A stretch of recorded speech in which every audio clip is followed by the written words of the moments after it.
மக்கள் தங்களின் கர்வத்தால், பிறரது சாபத்தால், பிறரது கயமைத்தனத்தால், பிறரது சூழ்ச்சியால் எல்லாவற்றையும் இழந்து, இழப்பதற்கு ஒன்றுமில்லை என்றபோதும், தஞ்சாவூர் கும்பகோணம் சாலையில் உள்ள வெண்ணாற்றங்கரையில் உள்ள தஞ்சபுரீஸ்வரர் கோவில் சென்று மனமுருகி, சிவபெருமானே கதி என்று சரணடைய, எல்லாம் வல்ல அந்த சிவன் மக்களின் இழந்த செல்வங்கள் அனைத்தையும் திருப்பி அளிப்பான்.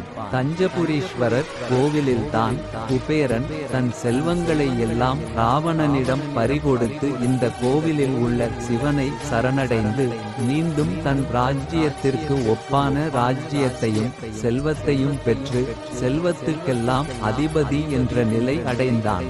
தஞ்சபுரீஸ்வரர் கோவில் செல்வோம், இழந்த செல்வங்கள் அனைத்தையும் மீண்டும் சிவனின் அருளோடு பெறுவோம். ஓம் நம சிவாய. ஓம் நம சிவாய. திருச்சிற்றம்பலம்.